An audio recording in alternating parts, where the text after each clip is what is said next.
ക്രിസ്തുവിൻ്റെ സ്നേഹം ഞങ്ങളെ നിർബന്ധിക്കുന്നു. എല്ലാവർക്കും വേണ്ടി ഒരുവൻ മരിച്ചിരിക്കെ എല്ലാവരും മരിച്ചു എന്നും ജീവിക്കുന്നവർ ഇനി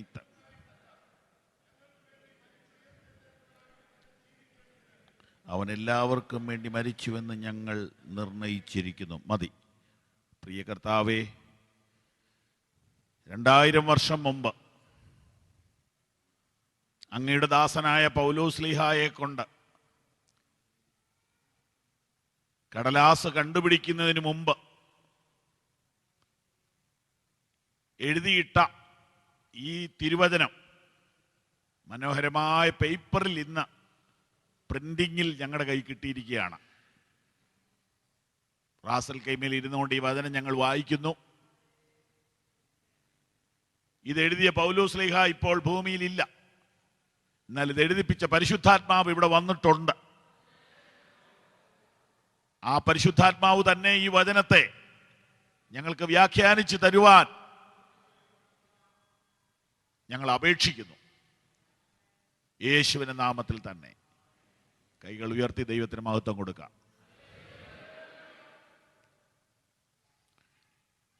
എല്ലാവർക്കും വേണ്ടി ഒരുവൻ മരിച്ചു. അതാരാണെന്ന് അറിയാൻ മേലാത്ത ആരെങ്കിലും ഇന്നിവിടെ വന്നിട്ടുണ്ടോ? എല്ലാവർക്കും വേണ്ടി ഒരുവൻ മരിച്ചു. പേര് പറഞ്ഞിട്ടില്ല. പറയാത്ത എന്താണെന്ന് ചോദിച്ചാൽ ഒരുവനെ അങ്ങനെ മരിച്ചിട്ടുള്ളൂ. എല്ലാവർക്കും വേണ്ടി ഒരുവനെ മരിച്ചിട്ടുള്ളൂ. മറ്റനേകർ മരിച്ചിട്ടുണ്ട്. അത് മറ്റാർക്കും വേണ്ടി മരിച്ചതല്ല, അവരങ്ങ് മരിച്ചതാണ്. രോഗം കൊണ്ടോ പ്രായം കൊണ്ടോ അപകടം കൊണ്ടോ മറ്റെന്തെങ്കിലും വിഷയത്തിലോ ആളുകൾ മരിച്ചിട്ടുണ്ട്. എന്നാൽ ഒരു മരണമേ ഉള്ളൂ, പകരമരണം. നിങ്ങൾ പത്രം ഒരുപക്ഷെ ഇപ്പോൾ കാണുന്നില്ലായിരിക്കും. പത്രങ്ങളിൽ മരണവാർത്തയുണ്ട്. അതിനൊരു കോളമുണ്ട്, ചരമ പേജ്. ആ പേജ് ഇപ്പം ഫ്രീയാ, ഫോട്ടോ അടക്കം ഫ്രീ ഇടും. ആ പേജ് 1-2 പേജോളം ഇപ്പം ഉണ്ട്. അത് ശ്രദ്ധിച്ചാൽ അപകട മരണം വലുതാക്കിയിട്ടിട്ടുണ്ട്. സ്വാഭാവിക മരണം സാധാരണ ചെറുതായിട്ട് ഇട്ടിട്ടുണ്ട്. ആത്മഹത്യ പ്രത്യേകം കോളത്തിലിട്ടിട്ടുണ്ട്. കൊലപാതകം വലിയ വാർത്തയായിട്ടിട്ടിട്ടുണ്ട്. പിന്നെ പല മരണങ്ങളുണ്ട്. അപ്പോൾ പ്രധാനമായും അപകട മരണം, കൊലപാതകം, ആത്മഹത്യ, സ്വാഭാവിക മരണം, ഇങ്ങനെ 4 ഐറ്റമാണ് നമ്മൾ കാണുന്നത്. എന്നാൽ ഇവിടെ നമ്മൾ ഇന്ന് വായിക്കുന്നത് സ്വാഭാവിക മരണം അല്ല, ആത്മഹത്യ അല്ല, കൊലപാതകവും അല്ല, അപകട മരണവുമല്ല. പിന്നെ വേണമെങ്കിൽ രക്തസാക്ഷി മരണമാണെന്ന് പറയാം, പക്ഷെ അതും അല്ല. ഈ മരണത്തിൻ്റെ പേര് പ്രായശ്ചിത്ത മരണമെന്നാണ്. വചനത്തിൽ നിന്ന് കാണിച്ചു തരാം. റോമാലേഖനം 3-ാം അധ്യായം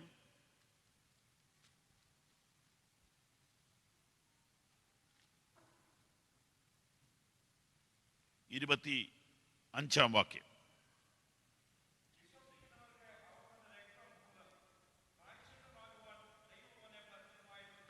പ്രായശ്ചിത്തം എന്ന വാക്ക് കണ്ടല്ലോ.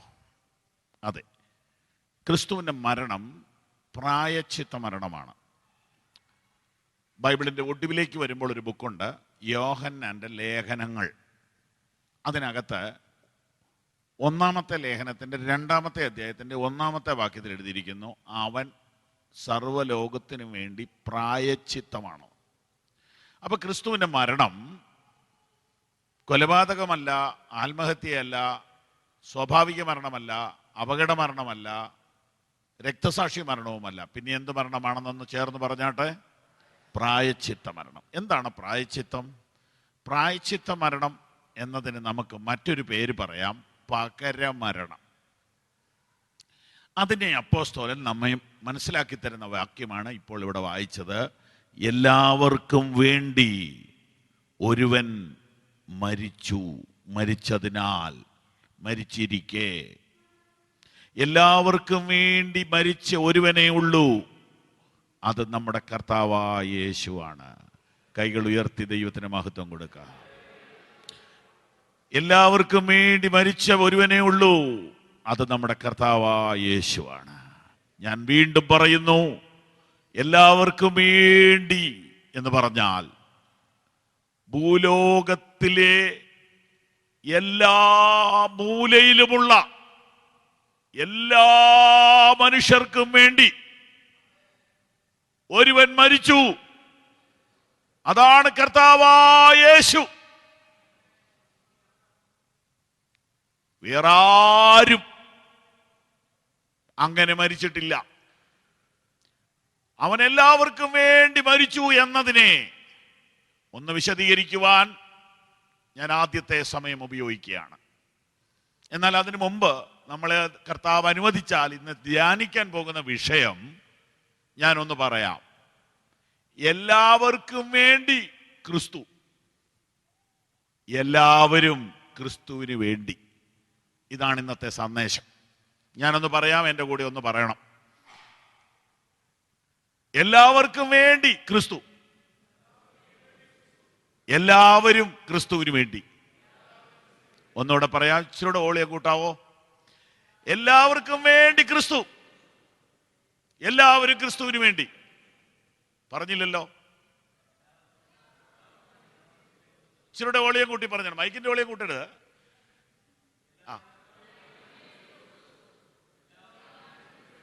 ഒന്നുകൂടെ. ആമേൻ. ഞാൻ ഒരു 37 വർഷമായി ഈ പ്രസംഗം തുടങ്ങിയിട്ട്. അപ്പം എനിക്ക് മനസ്സിലായി, നിങ്ങളും കൂടെ ഇടയ്ക്കൊന്ന് പറയുന്നത് നല്ലതാണ്. ഇല്ല, ഞാൻ തന്നെ പറഞ്ഞുകൊണ്ടിരുന്നതുകൊണ്ട് വലിയ പ്രയോജനമില്ല.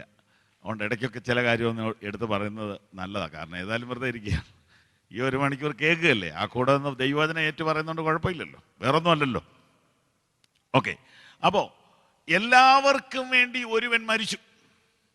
ഓക്കെ, ക്രിസ്തു എല്ലാവർക്കും വേണ്ടി എന്ന ഒരു ചിന്ത ഒന്ന് വിശദീകരിക്കുവാൻ ഞാൻ ആദ്യത്തെ സമയം എടുക്കട്ടെ. പ്രിയപ്പെട്ടവരെ, ക്രിസ്തു പൊതുവകയാണ്. എന്ന് പറഞ്ഞാൽ എന്താ? ക്രിസ്തു ഒരു മതത്തിൻ്റെ വകയല്ല, ക്രിസ്തു ഒരു കുടുംബത്തിൻ്റെ വകയല്ല, ക്രിസ്തു ഒരു സഭക്കാരുടെ വകയല്ല, ക്രിസ്തു ഒരു പാസ്റ്ററുടെ വകയല്ല. ക്രിസ്തു എല്ലാവരുടെയും വകയാണ്. അവൻ എല്ലാവരുടെയും വകയാണ്. എല്ലാവർക്കും അവനെ അവകാശപ്പെടാൻ കഴിയും. എൻ്റെ യേശു എന്ന് പറയാൻ എനിക്ക് കഴിയും, നിങ്ങൾക്ക് കഴിയും. എൻ്റെ കർത്താവ് എന്ന് പറയാൻ എനിക്ക് വലിയ ഇഷ്ടമാണ്, നിങ്ങൾക്കും ഇഷ്ടമാണെന്നാണ് എൻ്റെ വിചാരം. എൻ്റെ ദൈവം എന്ന് പറയാൻ എനിക്ക് ഭയങ്കര ഇഷ്ടമാണ്. നമ്മുടെ ദൈവം എന്ന് ഞാൻ പറയത്തില്ല, എൻ്റെ ദൈവം എന്ന് പറയുന്നത് എനിക്ക് ഭയങ്കര ഇഷ്ടമാണ്. എൻ്റെ യേശു എന്ന് പറയുന്നത് എനിക്ക് ഇഷ്ടമാണ്. എൻ്റെ കർത്താവ് എന്ന് പറയുന്നത് എനിക്ക് ഇഷ്ടമാണ്. നിങ്ങൾക്ക് ഇഷ്ടമാണോ? ഹല്ലേലൂയ. അതെ, അവൻ എൻ്റേതാണ്, അവൻ എൻ്റേതാണ്. Price the Lord. കൊച്ചു പിള്ളേരോട് അടുക്ക ചെന്ന് വഴക്കുണ്ടാക്കണമെങ്കിൽ ഒറ്റ വഴിയേ ഉള്ളൂ. നിന്റെ പപ്പയല്ലിത്, എൻ്റെ പപ്പയെന്ന് പറഞ്ഞാൽ മതി. നമുക്കൊരു തമാശ അവിടെ ഉണ്ടാകുന്ന കാണാം. ആ കൊച്ചിൻ്റെ ചിരിയും കളിയും എല്ലാം പോകും, ഭയങ്കര പ്രശ്നം ഉണ്ടാക്കുന്നതാണ്. കൊച്ചു പിള്ളേരോടെ, വലിയവരോട് പറയരുത്. കാരണം വലിയവരോട് പറഞ്ഞാൽ അവർക്ക് മനസ്സിലായി ഇത് പറഞ്ഞു വെറുതെ പറയാമെന്ന്. കൊച്ചു പിള്ളേരോട് പറഞ്ഞാൽ പെട്ടെന്ന് അവർക്ക് വിഷമം വരും. യേശു കർത്താവിനെ നിങ്ങൾ എൻ്റെ കർത്താവ് എന്ന് പറയുമ്പോൾ ലോകത്തിന്റെ എല്ലാ മൂലയിലും ആളുകൾ ഇത് പറഞ്ഞുകൊണ്ടിരിക്കുക. അവൻ എല്ലാവരുടെയും കർത്താവാണ്, അവൻ എല്ലാവരുടെയും അപ്പനാണ്, അവൻ എല്ലാവരുടെയും പ്രാണപ്രിയനാണ്, അവൻ എല്ലാവരുടെയും ദൈവമാണ്. ഹല്ലേലൂയ. എനിക്കത് പറയുന്നതിൽ ഭയങ്കര സന്തോഷമാണ്. ഹല്ലേലൂയ. അപ്പന്റെ സ്ഥാനത്ത്, അമ്മയുടെ സ്ഥാനത്ത്, സ്നേഹിതന്റെ സ്ഥാനത്ത്, ദൈവത്തിന്റെ സ്ഥാനത്ത് അവൻ ഇന്ന് രാത്രി എനിക്കുള്ളതിനാൽ ഞാൻ കർത്താവിനെ സ്തുതിക്കുന്നു.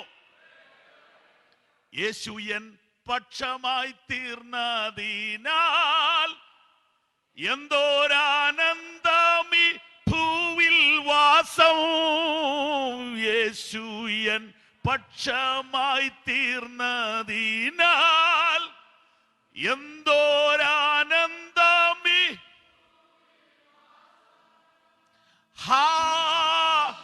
എത്ര മോദം പാർത്തലത്തിൽ ജീവിക്കുന്ന എത്ര മോദം പാർത്തലത്തിൽ ജീവിക്കുന്ന യേശു എൻ പക്ഷമായി തീർന്നതിനാൽ.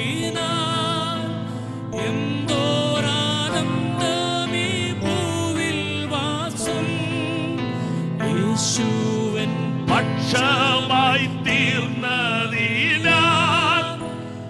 എന്തോരാനന്ദമീ ഭൂവിൽ വാസം, എത്ര മോദം പാർത്തലത്തിൽ ജീവിക്കുന്ന എത്ര മോദം പാർത്തലത്തിൽ ജീവിക്കുന്ന.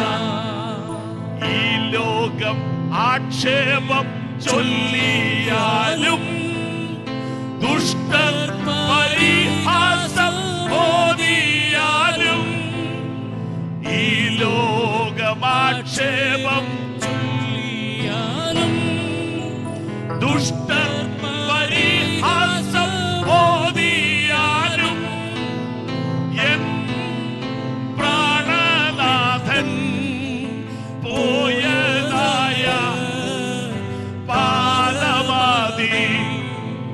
എൻ പ്രാണനാഥൻ പോയതായ പാദമതി.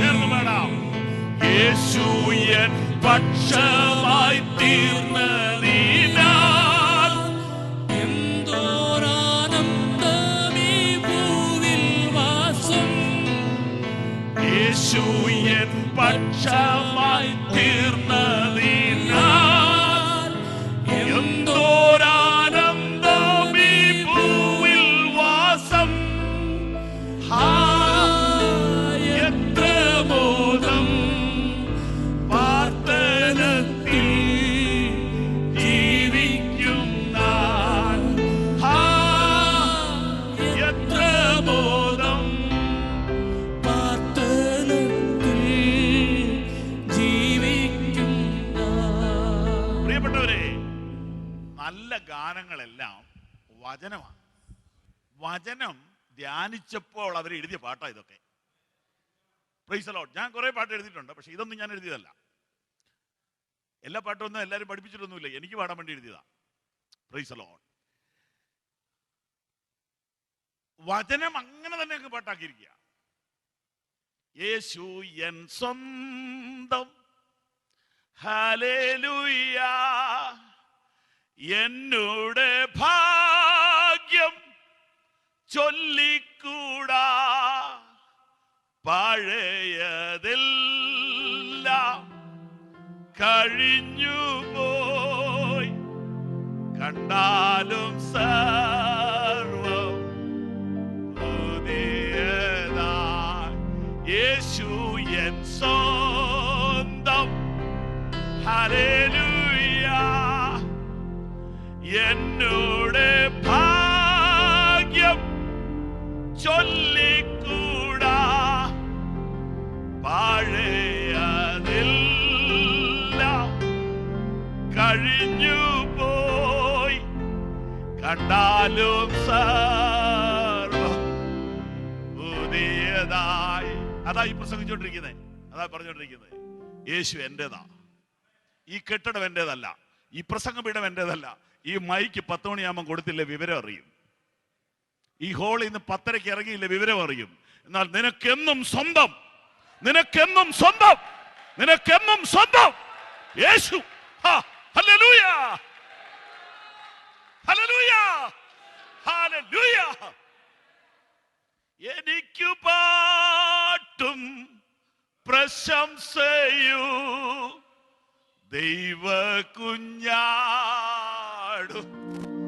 താൻ കുരിശു എനിക്കു പാട്ടും പ്രശംസയൂ ദൈവ കുഞ്ഞാടും താൻ കുരിശു യേശു എൻ സ്വന്തം ഹല്ലേലൂയ എന്നോടെ ഭാഗ്യം ചൊല്ലിക്കൂടാ പഴയതില്ല കഴിഞ്ഞു പോയി കണ്ടാലും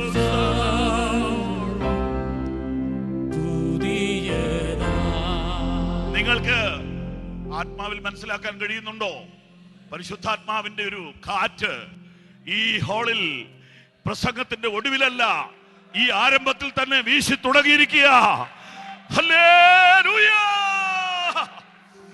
ഇന്ന് രാത്രി ചിലർ ആത്മാവിൽ പുതുതായി നിറയപ്പെടും.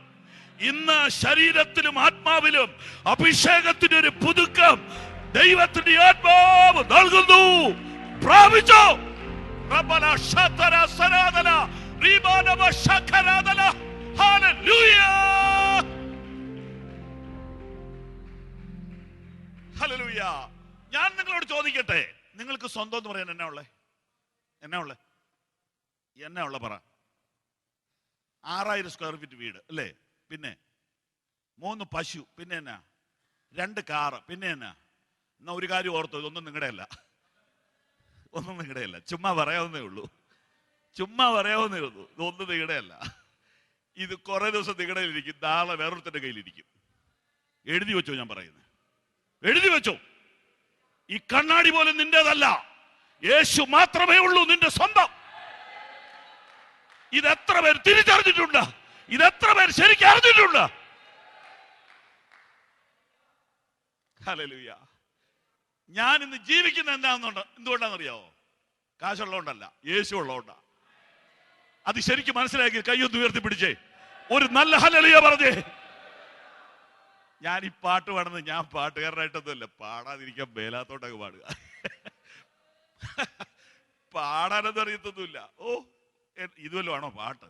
പാട്ട് പഠിക്കണ യേശുദാസിന്റെ അടുത്ത് പോകണം. ഇന്ന് അതൊക്കെ പഠിച്ചു വരുമ്പോഴത്തേനും കർത്താവ് വരും. അതിനു മുമ്പ് അറിയാവുന്നല്ലേ അങ്ങ് പാടുക. ഹല്ലേലൂയ! Praise the Lord. നിങ്ങൾക്ക് സന്തോഷമുണ്ടോ? എനിക്ക് ഭയങ്കര സന്തോഷാ. Hallelujah, hallelujah. എന്നേശു ജീവിക്കുന്നായതിനാൽ ഞാനും എന്നേക്കും ജീവിക്കയാ. എന്നേശു ജീവിക്കുന്നായതിനാൽ ഞാനും എന്നേക്കും ജീവിക്കയാ. ഇനി തന്നെ പിരിഞ്ഞൊരു ജീവിതമിൽ എനിക്കെല്ലാം എന്നേശു അത്രേ. ഹല്ലേലൂയ, ജയം. ഹല്ലേലൂയ!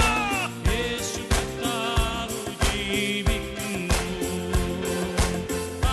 ഹല്ലേലൂയ, ജയം. ഹല്ലേലൂയ, യേശു യേശു ജീവിക്കുന്നായതിനാൽ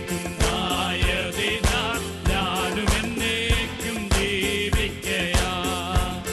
യേശു ജീവിക്കും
ഭാര്യയും എൻ്റെ മക്കളും യേശുവിന്, എൻ്റെ കുടുംബസ്വത്ത് യേശുവിന്.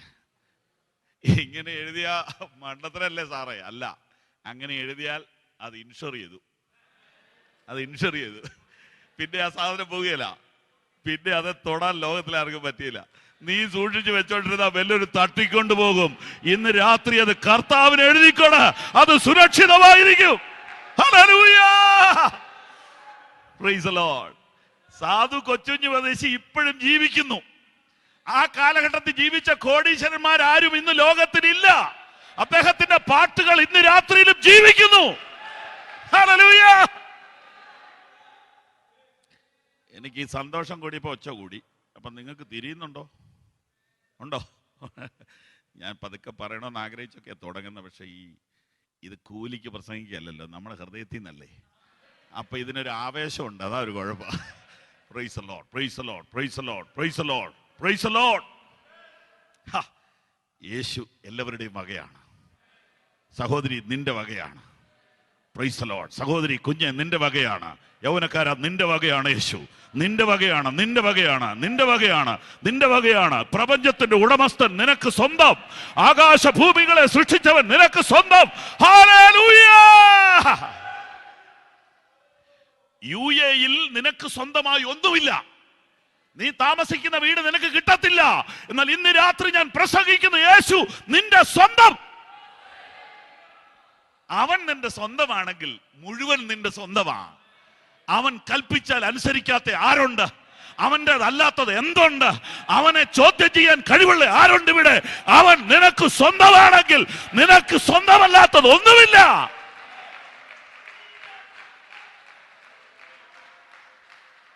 ഓ ഹല്ലേലൂയ, ഹല്ലേലൂയ. ഇതൊരു സാധാരണ മീറ്റിംഗ് അല്ല.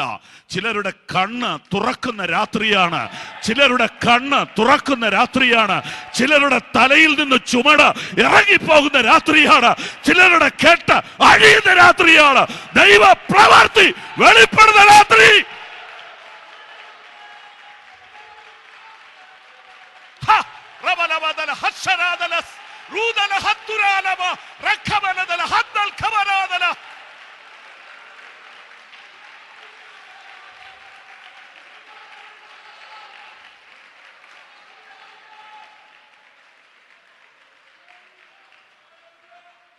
കുഞ്ഞെ, നീ കഴിഞ്ഞ ദിവസം ഇരുന്ന് കരഞ്ഞോ? എനിക്ക് ആരുമില്ലെന്ന് പറഞ്ഞ് കരഞ്ഞോ?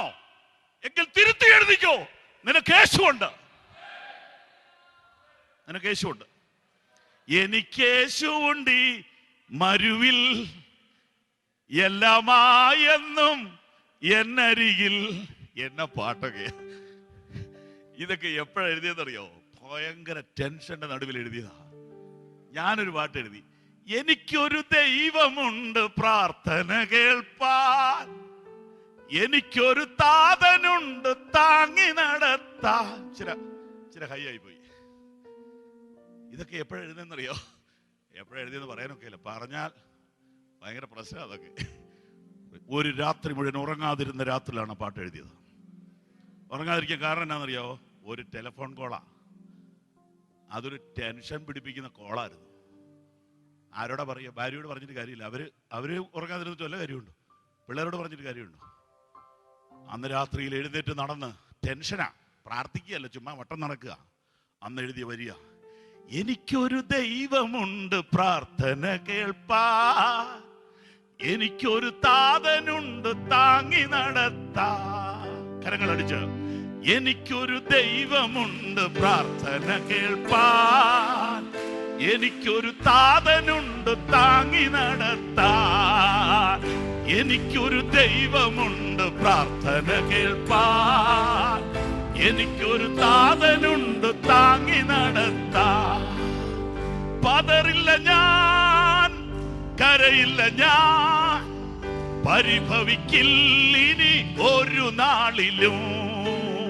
പതറില്ല ഞാൻ, കരയില്ല ഞാൻ, പരിഭവിക്കില്ല ഇനി ഒരു നാളിലും. പതറില്ല ഞാൻ, കരയില്ല ഞാൻ, പരിഭവിക്കില്ല ഇനി ഒരു നാളിലും. എനിക്കൊരു ദൈവമുണ്ട് പ്രാർത്ഥന കേൾപ്പാൻ, എനിക്കൊരു താതനുണ്ട് താങ്ങി നടത്താൻ, എനിക്കൊരു ദൈവമുണ്ട് പ്രാർത്ഥന കേൾപ്പാൻ, എനിക്കൊരു താതനുണ്ട് താങ്ങി നടത്താൻ. പതറില്ല ഞാൻ, കരയില്ല ഞാൻ, പരിഭവിക്കില്ലിനി ഒരു നാളിലും. പതറില്ല ഞാൻ, കരയില്ല ഞാൻ, പരിഭവിക്കില്ലിനി ഒരു നാളിലും. അതുകൊണ്ട് സഹോദരി, നിനക്ക് യേശുവുണ്ട്. യൗവനക്കാരാ, നിനക്ക് യേശുവുണ്ട്. സഹോദര, നിനക്ക് യേശുവുണ്ട്. യേശു ഉണ്ടെങ്കിൽ എല്ലാം ഉണ്ട്. ലോകം മുഴുവൻ നിനക്കുണ്ടെങ്കിലും നീ അനാഥനാണ്. യേശു ഉണ്ടെങ്കിൽ നീ സമ്പന്നനാണ്. യേശു ഉണ്ടെങ്കിൽ നീ വലിയവനാണ്. യേശു ഉണ്ടെങ്കിൽ നീ മാന്യനാണ്. യേശു ഉണ്ടെങ്കിൽ നിനക്കെല്ലാം ഉണ്ട്. കരങ്ങൾ അടിച്ചൽപ്പനേരം ദൈവത്തെ മഹത്വപ്പെടുത്താമോ? Hallelujah, hallelujah. ഇപ്പൊ തന്നെ തലേന്ന് കുറെ ഭാരം ഇറങ്ങിപ്പോയില്ലേ? കുറെ ടെൻഷൻ പോയില്ലേ? വള്ളിയും കയറും ഇല്ലാതെ പിശാചി നിന്നെ കെട്ടി ഇന്ന് രാത്രി അഴിയുന്നത് നിനക്ക് മനസ്സിലാവുന്നുണ്ടോ? നിന്റെ മനോഭാരം എടുത്തു മാറ്റുന്ന കണ്ടോ? യേശു നിന്റെ സ്വന്തം. യേശു എന്റെ സ്വന്തം നീ പറയുമ്പോ യേശു എന്നാ പറയുമെന്നറിയാവോ? നീ എന്റെ സ്വന്തം. ഹല്ലേലൂയ. കർത്താവ് നിന്നോട് പറയും നീ എന്റെ സ്വന്തം എന്ന് പറഞ്ഞാൽ പിന്നെ ഇനി എന്നെ മേടിക്കാനുള്ളേ. ഇവിടുത്തെ ഷെയ്ഖിന്റെ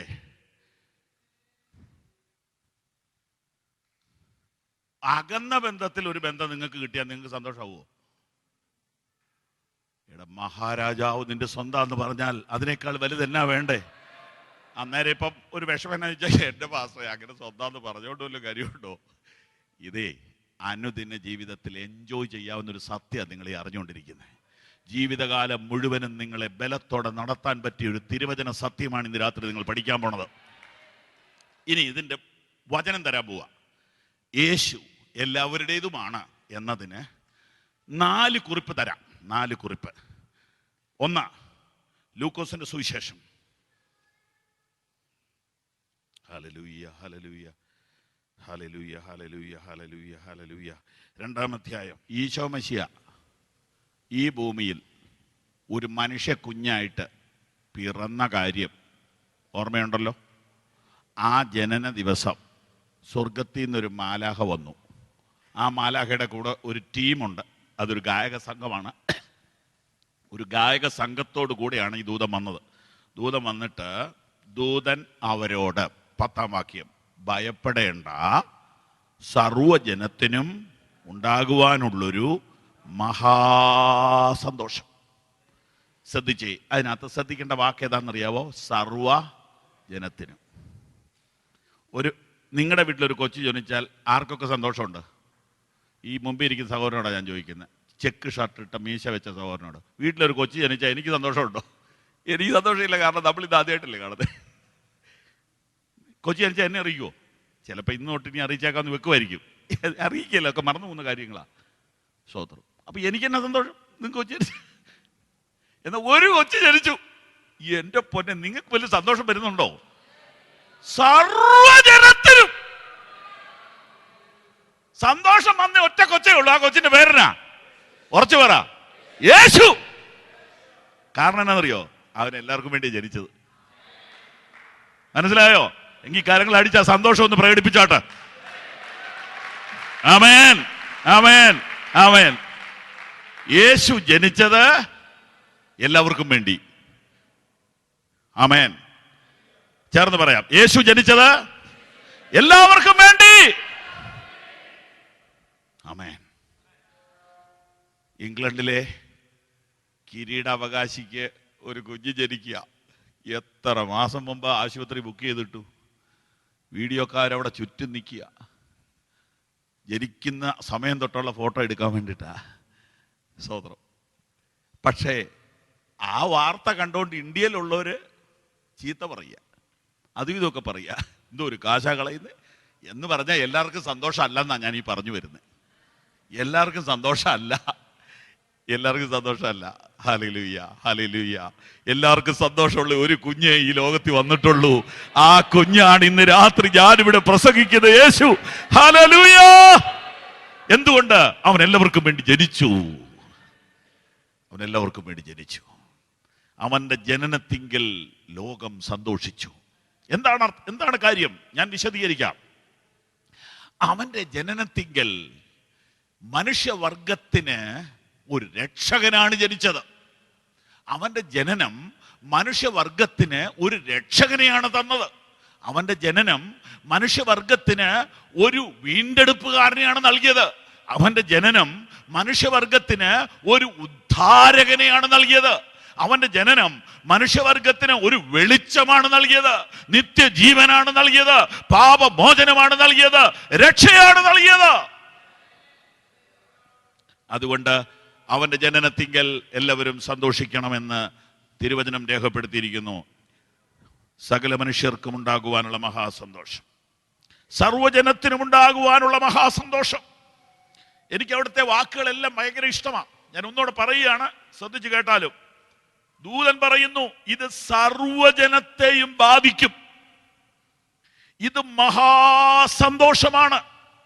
എന്താ ഈ മഹാസന്തോഷം? മഹാസന്തോഷം എന്ന് പറഞ്ഞാൽ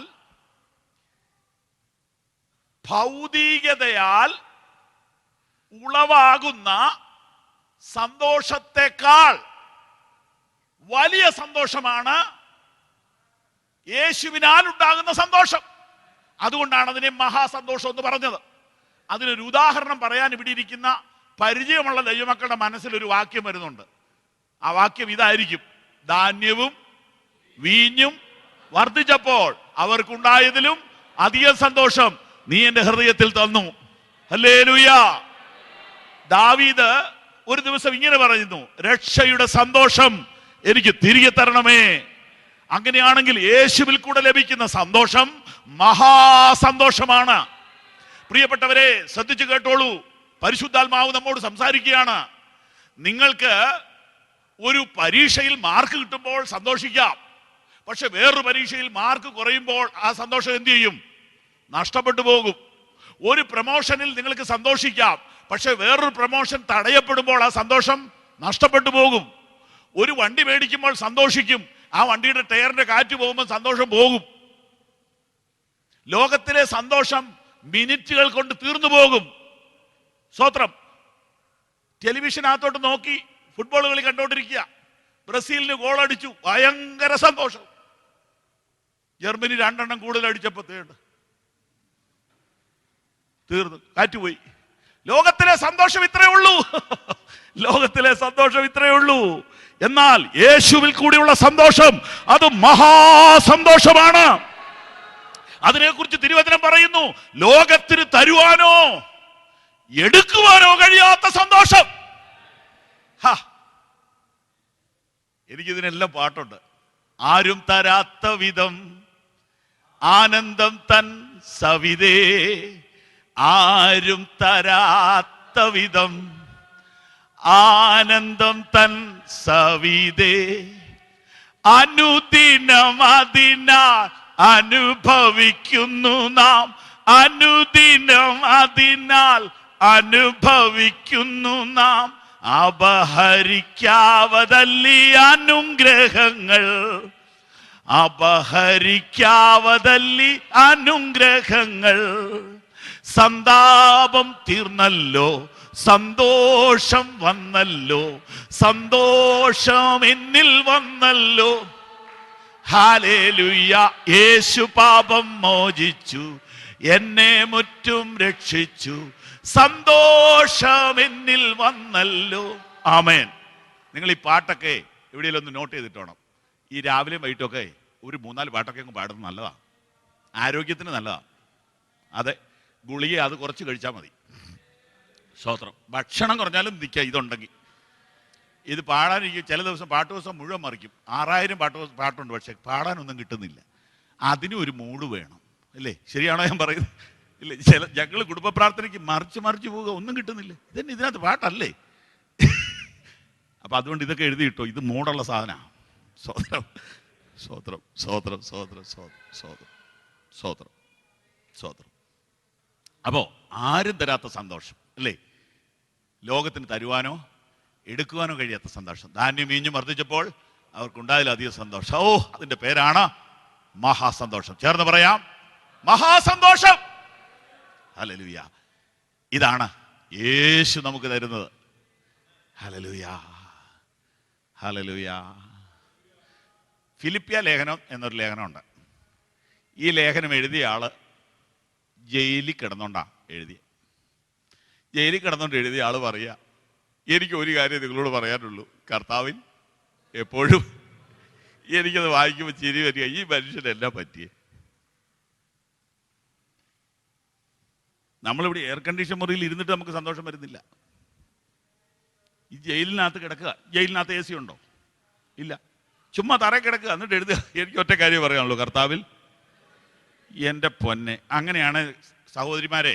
ഇപ്പൊ സന്തോഷിക്കാൻ പറ്റുന്നില്ലെങ്കിൽ ഇനി ഒരിക്കലും പറ്റുകയില്ല. മനസ്സിലായോ? എൻ്റെ പാസയ്ക്ക് ഇതൊക്കെ പറയാം. സ്തോത്രം.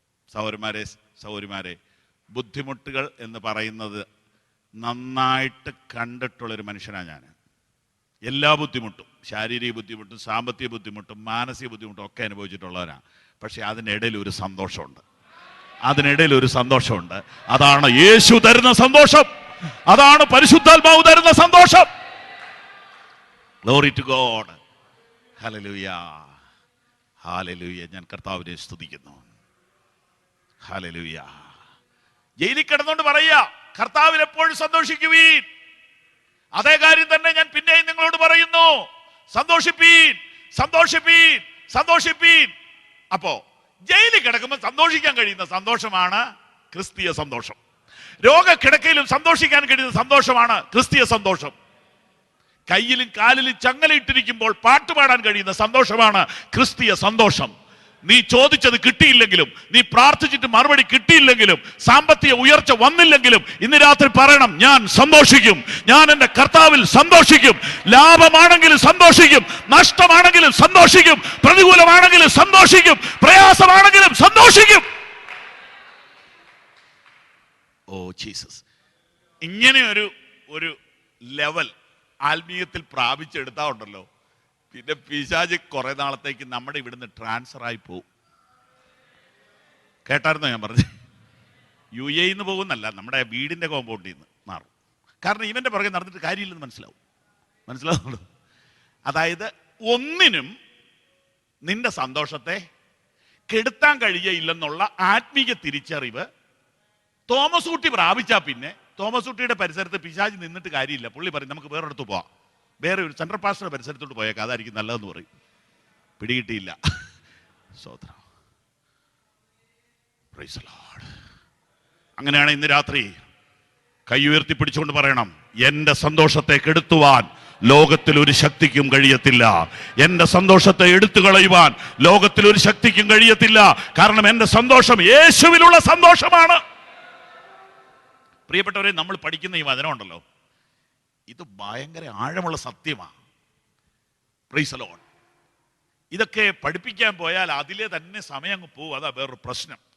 ഒരൊറ്റ വാക്കി ഇത് പറയുമ്പം കാണിക്കാതെ എങ്ങനെയാ പോകുന്നത്? കൊരിന്ത്യർക്ക് എഴുതിയ ലേഖനം 2 കൊരിന്ത്യർ ഒന്ന് പെട്ടെന്ന് എടുത്തേ.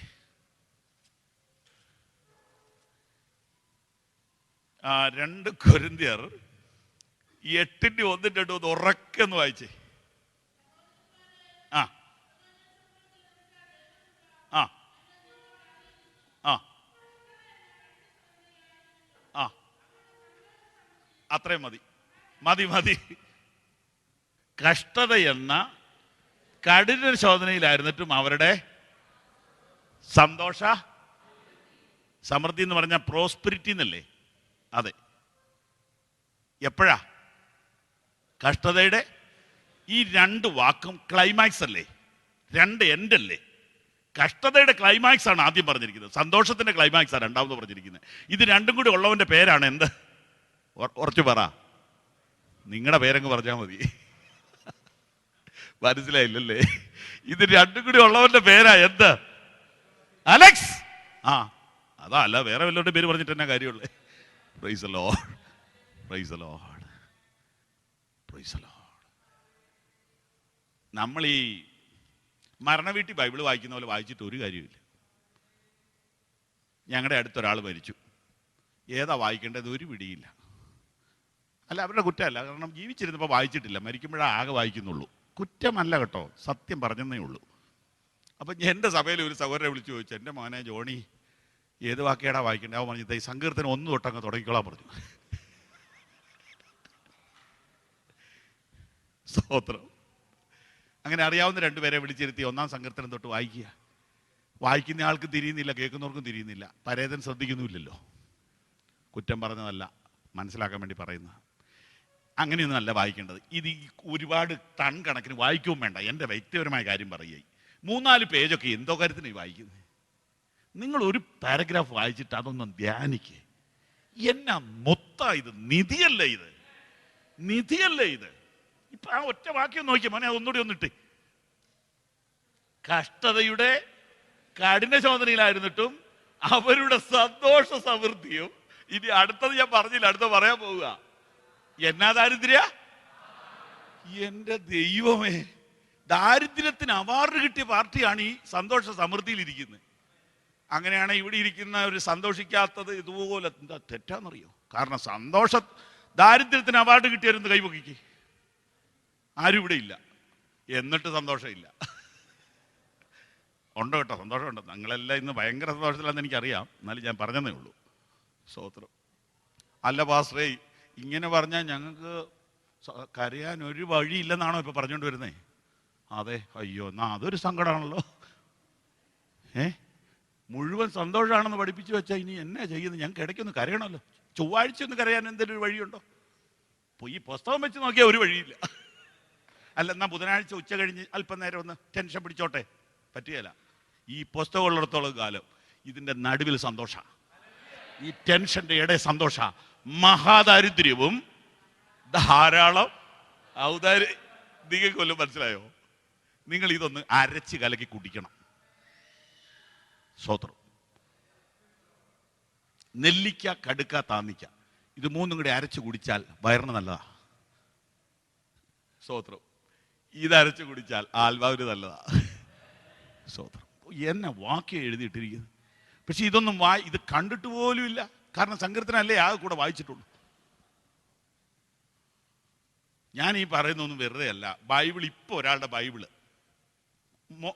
മുൻകൂട്ടിയൊന്നും പറയാതെ ഒരാളുടെ ബൈബിൾ ഇഞ്ഞ് മേടിക്കണം. ആ നടുക്കത്തെ പേജ് മാത്രം തടിച്ചിരിക്കുന്നതാണ്. എന്താ കാര്യം? അത് മാത്രമേ ഉപയോഗിച്ചിട്ടുള്ളൂ. സങ്കീർത്തനം.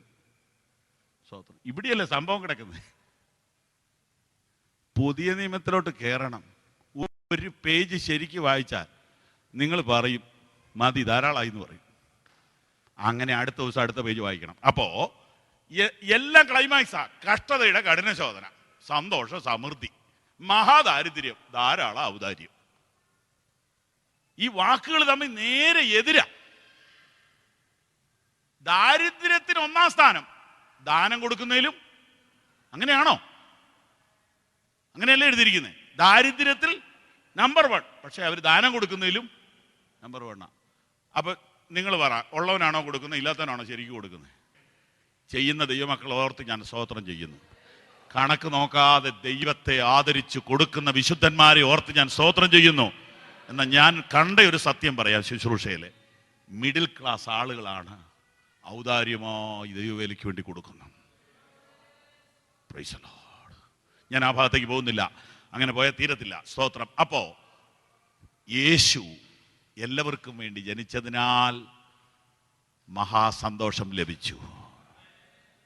അവൻ എല്ലാവർക്കും വേണ്ടി ജനിച്ചു. നമ്പർ 2, 4 കുറിപ്പ് തരാമെന്നല്ലേ പറഞ്ഞു. നമ്പർ 2, സമയം പോയി, ഉള്ളത് വേഗത്തിൽ പറഞ്ഞു തീർക്കാം. മത്തായി സുവിശേഷം 12, 46, 47, 48 ശ്രദ്ധിച്ച്. നമുക്ക് വചനവും കൂടെ ഈ കൂട്ടത്തിൽ പഠിക്കണമല്ലോ. ഒരു കെയർലെസ്, ഉത്തരവാദിത്വമില്ലാത്തൊരു പ്രസംഗമാകാൻ പാടില്ല. ശ്രദ്ധിച്ച് കേട്ടേ. സന്തോഷിക്കണം, ആവേശം വേണം, അപ്പോൾ തന്നെ വചനത്തിൻ്റെ ഡെപ്തും പഠിക്കണം. ക്രിസ്തു എല്ലാവരുടെയും, ഇതാ നമ്മുടെ വിഷയം. അതിൽ 1-ാമത്തെ കാര്യം, അവൻ എല്ലാവർക്കും വേണ്ടി ജനിച്ചു. 2-ാമത്തെ കാര്യം, അവൻ എല്ലാവർക്കും വേണ്ടി ജീവിച്ചു. ഇപ്പോൾ വായിച്ച വാക്യത്തിൻ്റെ സാരം എന്താ? കർത്താവ് ഒരു പബ്ലിക് പ്ലേസിൽ നിൽക്കുമ്പോൾ കർത്താവിൻ്റെ അമ്മയും സഹോദരന്മാരും വന്നിട്ട് വേറൊരാളെ പറഞ്ഞു വിട്ടു. ഞങ്ങൾക്ക് യേശുവിനെ ഒന്ന് കാണണം. യേശുവിൻ്റെ മറുപടി, എൻ്റെ അമ്മ ആര്, എൻ്റെ സഹോദരന്മാരാര്? സ്തോത്രം. എന്ന് പറഞ്ഞാൽ ആ ഒരു ഫാമിലിയുടെ പ്രോപ്പർട്ടി അല്ല യേശു എന്ന് യേശു എന്ത് ചെയ്തു? പ്രഖ്യാപിച്ചു. ശരിയാണോ? ആ ഒരു കുടുംബത്തിൻ്റെ വകയല്ല ഞാനെന്ന് യേശു പരസ്യമായിട്ട് പ്രഖ്യാപിച്ചു. ശരിയല്ലേ? അങ്ങനെയാണെങ്കിൽ യേശു എല്ലാവർക്കും വേണ്ടി എന്ത് ചെയ്തു? ജീവിച്ചു. അവൻ എല്ലാവർക്കും വേണ്ടി ജനിച്ചു, എല്ലാവർക്കും വേണ്ടി ജീവിച്ചു. ആ വാക്യം വെച്ചോണ്ട് യേശു അപ്പനെയും അമ്മയും ബഹുമാനിച്ചില്ല എന്ന് വ്യാഖ്യാനിക്കാൻ പാടില്ല. കാരണം യേശു കുരിശേ കിടന്നുകൊണ്ട് മരിക്കാൻ നേരത്ത് അമ്മയുടെ കാര്യം ഒരാളെ ഏൽപ്പിച്ചില്ലേ? കേട്ടിട്ടില്ലേ? അപ്പോൾ അമ്മയെക്കുറിച്ച് വിചാരമുണ്ടോ? ഉണ്ട്. അപ്പം മാതാപിതാക്കളെ ബഹുമാനിക്കണം എന്ന് പഠിപ്പിക്കുന്ന പുസ്തകമാണ് ബൈബിൾ. നിനക്ക് എത്ര യേശു കുരിശേ കിടക്കുന്ന ആ കഠിന വേദനയിലും ആരെ ഓർത്തു? അമ്മയെ ഓർത്തു. അത് നമ്മൾ നിസ്സാരമായിട്ട് കാണരുത്. നിനക്ക് വയ്യെങ്കിലും അമ്മയപ്പനെ എന്ത് ചെയ്യരുത്? മറക്കരുതെന്നല്ലേ മെസ്സേജ് അല്ലേ? നിനക്ക് ക്ഷീണമായിരിക്കും, പക്ഷെ ആരെ മറക്കരുത്? പേരൻസിനെ മറക്കരുത്. അത് ബൈബിളിൻ്റെ തത്വമാണ്. പക്ഷേ ഇവിടെ എന്താ പഠിപ്പിക്കുന്നത്? ഒരു റേഷൻ കാർഡിൽ ഉൾപ്പെട്ട ആളല്ല യേശു. ഇന്ന കുടുംബക്കാരൻ്റെ വകയല്ല യേശു. ആരുടെയാണ്? സ്വർഗസ്ഥനായ എൻ്റെ പിതാവിൻ്റെ ഇഷ്ടം ചെയ്യുന്ന എല്ലാവരുടെയും വകയാണ് ഞാൻ ഈ കുടുംബത്തിൻ്റെ വകയല്ല. പിന്നെ ആരുടെ വകയാണ്? ദൈവ ഇഷ്ടം ചെയ്യുവാൻ മനസ്സ് വെക്കുന്ന ആരുണ്ടോ അവരുടെ എല്ലാം വകയാണ് ഞാൻ. അപ്പൊ യേശു എല്ലാവർക്കും വേണ്ടി എന്ത് ചെയ്തു? ജീവിച്ചു. മൂന്നാമത്തെ കാര്യം അതേ പേജിൽ തന്നെയുണ്ട്. മത്തായി 11:28.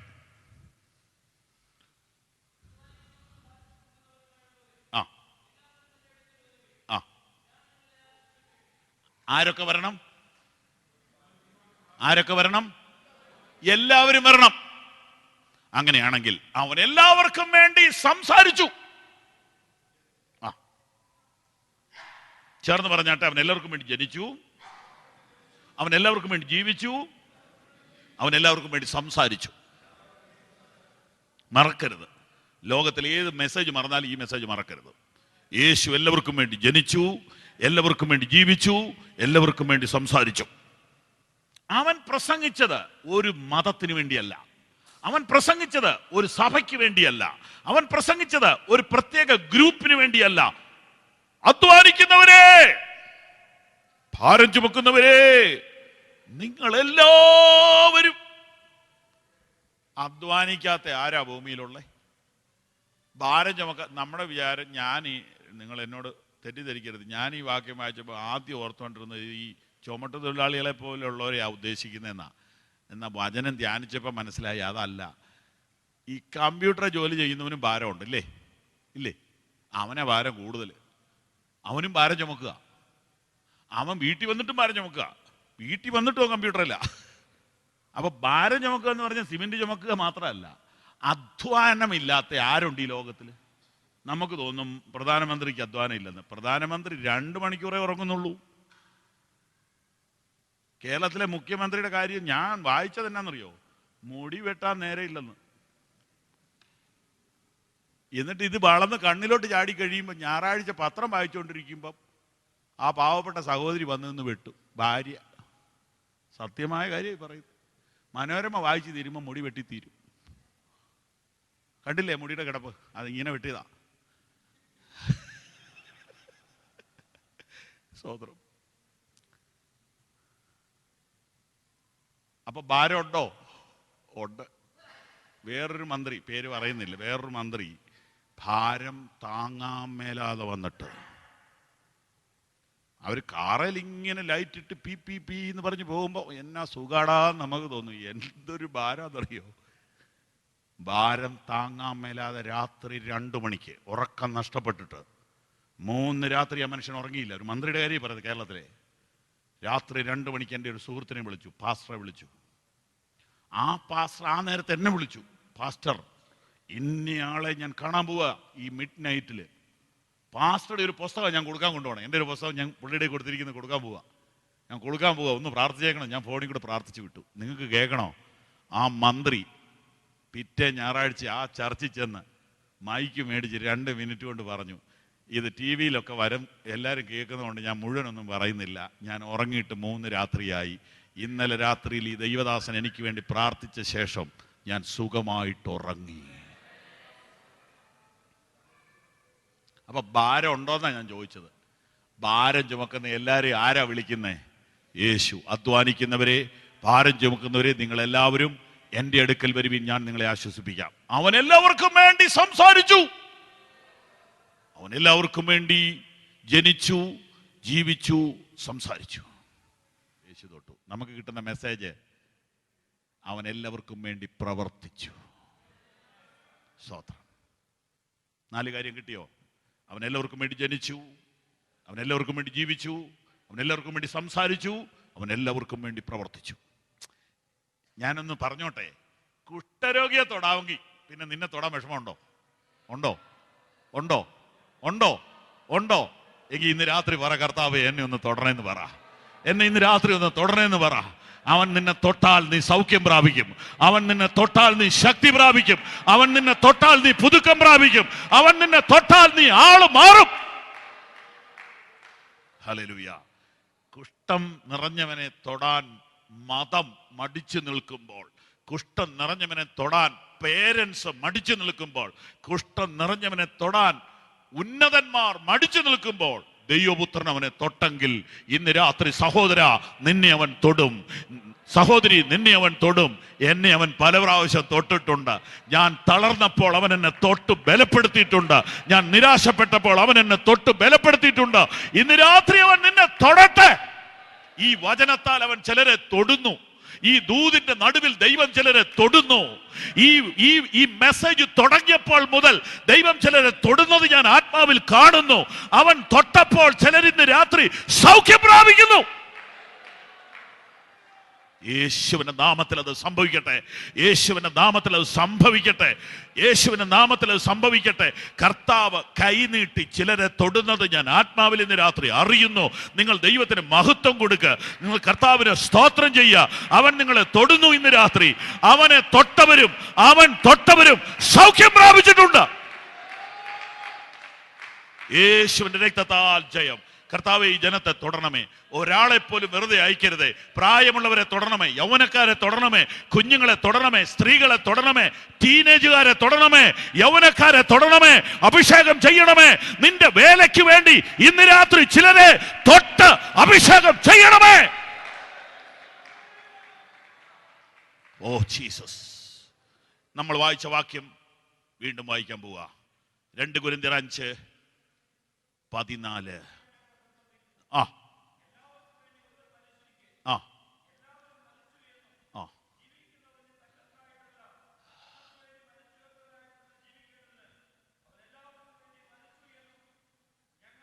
ആമേൻ.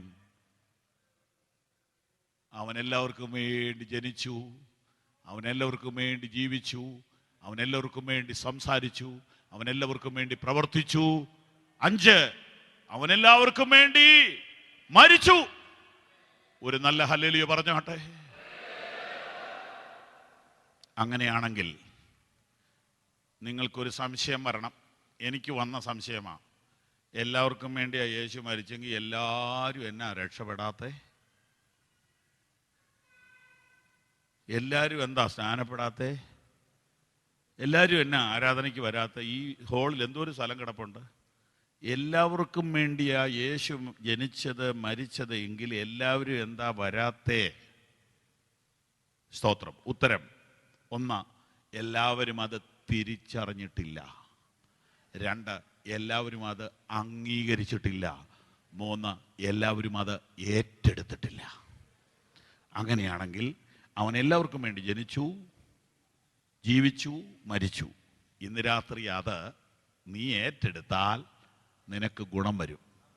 നീ ഏറ്റെടുത്താൽ നിനക്ക് എഫക്റ്റ് ചെയ്യും. സ്തോത്ര സ്തോത്ര സ്തോത്ര സ്തോത്ര സ്തോത്ര സ്തോത്ര സ്തോത്ര സ്തോത്ര സ്തോത്ര സ്തോത്ര സ്തോത്ര സ്തോത്ര സ്തോത്ര സ്തോത്ര സ്തോത്ര. അപ്പോൾ ഇനിയുള്ള സമയം എന്തിനുള്ളതാണെന്നറിയാമോ? ഏറ്റെടുക്കാനുള്ള സമയമാണ്. ഏറ്റെടുക്കാനുള്ള സമയമാണ്. ഏറ്റെടുക്കുന്നതിന് വേദപുസ്തകത്തിലെ ഭാഷയാണ് ഇവിടെ എഴുതിയിരിക്കുന്നത്. ഒന്നുകൂടെ വായിക്കണം. എല്ലാവർക്കും വേണ്ടി ഒരുവൻ മരിച്ചിരിക്കെ, ഇനി വായിച്ചോ, എല്ലാവരും മരിച്ചു എന്നും. ആ വായിച്ചോ, മതി. അർത്ഥം എന്നാണെന്നറിയാവോ? ഇനി മുതൽ ഞാൻ എനിക്ക് വേണ്ടിയല്ല ജീവിക്കുന്നത്, യേശുവിന് വേണ്ടി ജീവിക്കും. ഇത് ഒരു സമർപ്പണമാണ്. ആ സമർപ്പണത്തിനൊരു പേരുണ്ട്. അതാണ് പറഞ്ഞത് മരണമെന്ന്. അത് ബൈബിൾ ക്ലാസ് എടുക്കേണ്ട ഒരു വിഷയമാണ്. ഈ വാക്യം എൻ്റെ ഫേവറേറ്റ് വാക്യമാണ്. എല്ലാവർക്കും വേണ്ടി ഒരുവൻ മരിച്ചിരിക്കുക, എല്ലാവരും മരിച്ചു എന്നും എന്ന് പറഞ്ഞാൽ ഇപ്പൊ പറയുന്ന ഇത്രയും നേരം പറഞ്ഞ പോലെ സിമ്പിൾ അല്ല. എന്നാലും ഒന്ന് പറഞ്ഞേക്കാം, ക്രിസ്തീയ ജീവിതത്തിൻ്റെ ആരംഭം മരണമാണ്. ഇത് മനസ്സിലാക്കാൻ ഇച്ചിരി ബുദ്ധിമുട്ടുള്ള ഒരു തിയോളജിയാണ്. അതിന് ബൈബിൾ സ്റ്റഡി വേണം. എന്നാലും ഒരു പോയിന്റ് തന്നേക്കാം. ഗലാത്യർ 2:20.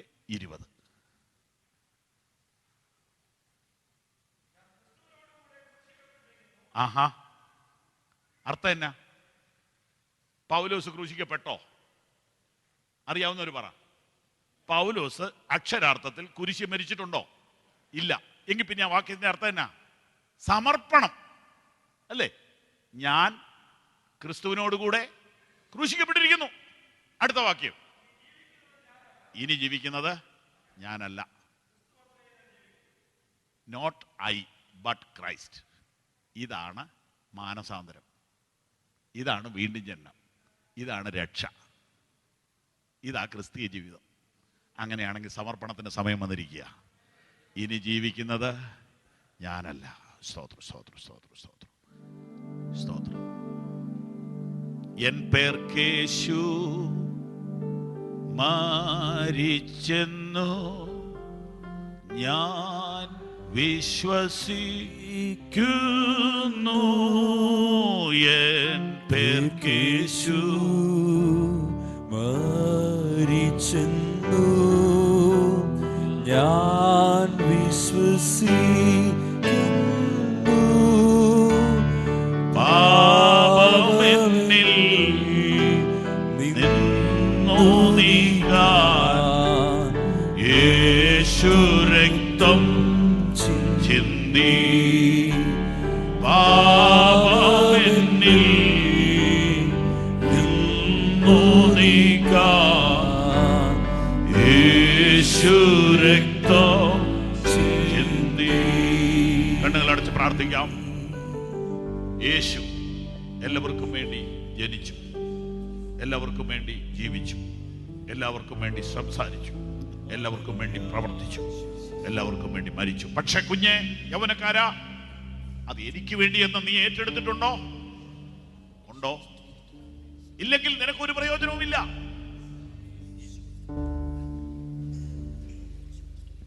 ഇന്ന് ഈ രാത്രിയിൽ നമുക്ക് ഒരുമിച്ച് റാസൽ കൈമാലി പള്ളിയിൽ, എന്ത് മനോഹരമായ പള്ളിയിൽ ഇരുന്നുകൊണ്ട് പറയാം, എനിക്ക് വേണ്ടി മരിച്ച യേശുവേ, അങ്ങേയ്ക്കായി ഞാൻ ജീവിക്കും. എനിക്ക് വേണ്ടി മരിച്ച യേശുവേ, അങ്ങേയ്ക്കായി ഞാൻ ജീവിക്കും. അങ്ങേയ്ക്കായി ഞാൻ എൻ്റെ ജീവിതത്തെ തരുന്നു. എൻ്റെ ജീവിതത്തെ ഞാൻ അങ്ങേയ്ക്കായി സമർപ്പിക്കുന്നു. എൻ്റെ ആരോഗ്യത്തെ സമർപ്പിക്കുന്നു, എൻ്റെ വിദ്യാഭ്യാസത്തെ സമർപ്പിക്കുന്നു, എൻ്റെ ബുദ്ധിയെ സമർപ്പിക്കുന്നു, എൻ്റെ ഉദ്യോഗത്തെ സമർപ്പിക്കുന്നു, എൻ്റെ ഭാര്യയെ സമർപ്പിക്കുന്നു, എൻ്റെ മക്കളെ സമർപ്പിക്കുന്നു, എനിക്ക് ഉള്ളതിനെ സമർപ്പിക്കുന്നു, എനിക്ക് ലഭിക്കാൻ പോകുന്ന ഭാര്യയെ സമർപ്പിക്കുന്നു, എനിക്ക് ലഭിക്കാൻ പോകുന്ന കുഞ്ഞുങ്ങളെ സമർപ്പിക്കുന്നു, എനിക്ക് ലഭിക്കാൻ പോകുന്ന വീടിനെ സമർപ്പിക്കുന്നു. യേശുവേ, നീ എൻ്റെ സ്വന്തം. ഈ തീരുമാനം എടുത്തവരാണ് ഇവിടെ ഇരിക്കുന്ന കുറച്ച് പേരെന്ന് എനിക്കറിയാം.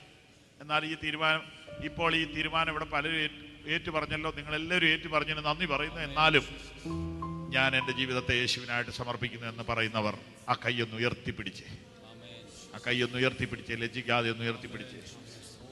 ഒരു പുതിയ ജീവിതത്തിന് വേണ്ടി ജീവിതത്തെ ഒന്ന് സമർപ്പിച്ചേ. ഞാൻ പരിശുദ്ധാത്മാവ് നിങ്ങളോട് പറഞ്ഞ ദൂത് മറക്കരുത്. നിനക്ക് സ്വന്തം എന്ന് പറയാൻ ഒന്നുമില്ല കേട്ടോ. നാളെ നേരം വെളുക്കുമ്പോൾ കിഡ്നിക്ക് ചില പ്രോബ്ലം ഒന്നും ഡോക്ടർ പറഞ്ഞാൽ പിന്നെ തീർന്നില്ലേ? ഇല്ലേ? ലിവറിന് കംപ്ലൈന്റ് ആണെന്ന് പറഞ്ഞാൽ തീർന്നില്ലേ? ഞെട്ടിപ്പോവുക ഓരോ കാര്യമൊക്കെ കേൾക്കുമ്പോൾ. 80% ബ്ലോക്കാന്ന് പറഞ്ഞാൽ തീർന്നില്ലേ? നിന്റെ ഹാർട്ട് പോലും നിന്റേതല്ല, നിന്റെ കിഡ്നി നിന്റേതല്ല, ദൈവം നിനക്ക് തന്നതാ. നിനക്ക് ഇവിടെ സ്വന്തം എന്ന് പറയാൻ ഒന്നുമില്ല. ഇന്ന് രാത്രി പറ, യേശു എന്റെ സ്വന്തം. ആ കൈ ഉയർത്തിപ്പിടിച്ച്, പ്രിയ കർത്താവേ, അങ്ങയുടെ വചനം കേട്ട ഈ ജനത്തെ പിതാവിന്റെയും പുത്രന്റെയും പരിശുദ്ധാത്മാവിന്റെയും നാമത്തിൽ അനുഗ്രഹിച്ച് ഞാൻ പ്രാർത്ഥിക്കുന്നു. അങ്ങ് തന്ന അധികാരത്തിൽ, യേശുവിന്റെ പരമാധികാരമുള്ള നാമത്തിൽ ഇവരുടെ മേൽ അനുഗ്രഹം ചൊരിയുമാറാകണമേ. യേശുവിന്റെ നാമത്തിൽ ഞാൻ പ്രാർത്ഥിക്കുന്നു. വിശ്വസിക്കുന്നവർക്ക് വേണ്ടി വ്യാപരിക്കുന്ന ശക്തി ഇന്ന് രാത്രി ഹോളിൽ അയക്കണമേ. പരിശുദ്ധാത്മാവിനാൽ ഈ ജനത്തെ നിറയ്ക്കണമേ. അഭിഷേകത്തിന്റെ പുതുക്കം ഇന്ന് രാത്രി നൽകണമേ. ഇന്ന് രാത്രി ഒരു തുടക്കമാകട്ടെ. ചില തുടക്കങ്ങൾ ഇവിടെ കുറിക്കട്ടെ. ചിലർ ദൈവവേലയ്ക്കായി സമർപ്പിക്കപ്പെടട്ടെ. അവരുടെ ജീവിതത്തിലെ ചില കെട്ടുകൾ ഇന്ന് രാത്രി അഴിയട്ടെ. ചിലർ ആത്മാവിനാൽ നിറയട്ടെ. ചില കൃപാവരങ്ങൾ പ്രാപിക്കട്ടെ. അഭിഷേകത്തിന്റെ പുതപ്പ് ചിലരുടെ മേൽ ശക്തിയോടെ വീഴട്ടെ. യേശുവിന്റെ നാമത്തിൽ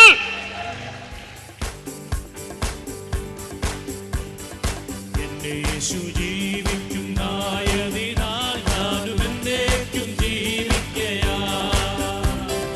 എന്റെ യേശു ജീവിക്കുന്നതിനാൽ ഞാനും എന്നേക്കും ജീവിക്കയാം. എല്ലാവർക്കും വേണ്ടി എന്റെ പേരിൽ ഒരു ജീവിതം എനിക്കെല്ലാം എന്റെ യേശുവത്രേ. ആ ഹല്ലേലൂയ, ജയം ഹല്ലേലൂയ, യേശു കർത്താവ് ജീവിക്കുന്നു. ആ ഹല്ലേലൂയ, ജയം ഹല്ലേലൂയ, യേശു കർത്താവ് ജീവിക്കുന്നു. കൊല്ലുന്ന മരണത്തിൻ ഘോരതര വിഷപ്പല്ലോ തകർന്നതാകയാൽ. കൊല്ലുന്ന മരണത്തിൻ ഘോരതര വിഷപ്പല്ലോ തകർന്നതാകയാൽ. ഇനി തെല്ലും ഭയമില്ല മൃത്യുവിനെ നമ്മൾ വെല്ലുവിളിക്കുകയാൽ. ആ ഹല്ലേലൂയ, ജയം ഹല്ലേലൂയ, യേശു കർത്താവ് ജീവിക്കുന്നു. ആ ഹല്ലേലൂയ, ജയം ഹല്ലേലൂയ, യേശു കർത്താവ് ജീവിക്കുന്നു. എന്റെ ജീവിക്കുന്നതിനാൽ ഞാനും എന്നേക്കും ജീവിക്കയാം. എന്റെ യേശു ജീവിക്കുന്നതിനാൽ ഞാനും എന്നേക്കും ജീവിക്കയാം. ഇനി തന്നെ പിരിഞ്ഞൊരു ജീവിതമിൽ എനിക്കെല്ലാം എന്റെ യേശുവത്രേ. ആ ഹല്ലേലൂയ, ജയം ഹല്ലേലൂയ, യേശു കർത്താവ് ജീവിക്കുന്നു. ആ ഹല്ലേലൂയ, ജയം ഹല്ലേലൂയ, യേശു കർത്താവ് ജീവിക്കുന്നു. വണ്ടിയിലല്ലേ നിത്യവാസം എന്റെ യേശുവിൻ മുന്നിൽ മഹത്വത്തിനായി. വണ്ടിയിലല്ലേ നിത്യവാസം എന്റെ യേശുവിൻ മുന്നിൽ മഹത്വത്തിനായി. ഇനി വിണ്ണിലോ വീഴ്ച നാളുകളിൽ നീ ഞാൻ കാത്തിരുന്നു. ആ ഹല്ലേലൂയ, ജയം ഹല്ലേലൂയ, യേശു കർത്താവ് ജീവിക്കുന്നു. ആ ഹല്ലേലൂയ, ജയം ഹല്ലേലൂയ, യേശു കർത്താവ് ജീവിക്കുന്നു. യേശു ക്രിസ്തു യേശു ജീവിക്കുന്നു. പരലോകത്തിൽ ജീവിക്കുന്നു. യേശു ക്രിസ്തു യേശു ജീവിക്കുന്നു. പരലോകത്തിൽ ജീവിക്കുന്നു. ഇഹലോകത്തിൽ താൻ ഇനി വേഗം വരും. രാജരാജനായിടുവാൻ. ആ ഹല്ലേലൂയ, ജയം ഹല്ലേലൂയ, യേശു കർത്താവ് ജീവിക്കുന്നു. ആ ഹല്ലേലൂയ, ജയം ഹല്ലേലൂയ, യേശു കർത്താവ് ജീവിക്കുന്നു. ആ ഹല്ലേലൂയ, ജയം ഹല്ലേലൂയ, യേശു കർത്താവ് ജീവിക്കുന്നു. ആ ഹല്ലേലൂയ, ജയം ഹല്ലേലൂയ, യേശു കർത്താവ് ജീവിക്കുന്നു. ആ ഹല്ലേലൂയ, ജയം ഹല്ലേലൂയ, യേശു കർത്താവ് ജീവിക്കുന്നു. ആമേൻ. ആ ഹല്ലേലൂയ, ജയം ഹല്ലേലൂയ, യേശു കർത്താവ് ജീവിക്കുന്നു. യേശു എല്ലാവർക്കും വേണ്ടി ജീവിച്ചു. അവൻ എല്ലാവർക്കും വേണ്ടി സംസാരിച്ചു. അവൻ എല്ലാവർക്കും വേണ്ടി പ്രവർത്തിച്ചു. അവരെല്ലാവർക്കും വേണ്ടി മരിച്ചു. ഇന്ന് രാത്രി നാം ഒരുമിച്ച് പറയുന്നു, ആ യേശു മതി എനിക്ക്. ഇനി ജീവിക്കുന്നത് ഞങ്ങൾക്കായിട്ടല്ല, ക്രിസ്തുവിനായിട്ടത്രേ. അങ്ങനെയെങ്കിൽ ആമേൻ, അവനോട് അനുരൂപരായി മാറണം. എത്ര പേർക്ക് ഇന്ന് രാത്രി സന്തോഷമുണ്ട്? അവൻ എനിക്ക് വേണ്ടി മരിച്ചു, എനിക്ക് വേണ്ടി ജീവിച്ചു, എനിക്ക് വേണ്ടി സംസാരിച്ചു, എനിക്ക് വേണ്ടി പ്രവർത്തിച്ചു, എനിക്ക് വേണ്ടി മരിച്ചു. ഇനി എന്നിൽ ജീവിക്കുന്നത് ക്രിസ്തുവാ. അങ്ങനെ എനിക്ക് ആ യേശുവിനെ പോലെ ആകണം. എനിക്ക് ആ യേശുവിനെ പോലെ ആകണം. ആ യേശു പ്രാർത്ഥിച്ചതുപോലെ, ആ യേശു നടന്നതുപോലെ, ആ യേശു സ്നേഹിച്ചതുപോലെ, ആ യേശു ക്ഷമിച്ചതുപോലെ ഇനി എന്നിൽ ഞാനല്ല, എന്നിൽ ക്രിസ്തു അത്രേ. നമുക്ക് ആ വരികൾ ചേർന്ന് പാടാം. അങ്ങ് പ്രാർത്ഥിച്ച പോൽ പ്രാർത്ഥിക്കുവാൻ, അങ്ങ് നടന്നതുപോൽ നടന്നിടുവാൻ, അങ്ങ് സ്നേഹിച്ച പോൽ സ്നേഹിച്ചിടാൻ, അങ്ങ് ക്ഷമിച്ചതുപോൽ ക്ഷമിച്ചിടുവാൻ, അങ്ങ് പ്രാർത്ഥിച്ച പോൽ പ്രാർത്ഥിക്കുവാൻ, അങ്ങ് നടന്നതുപോൽ നടന്നിടുവാൻ, അങ്ങ് സ്നേഹിച്ച പോൽ സ്നേഹിച്ചിടാൻ, അങ്ങ് ക്ഷമിച്ചതുപോൽ ക്ഷമിച്ചിടുവാൻ.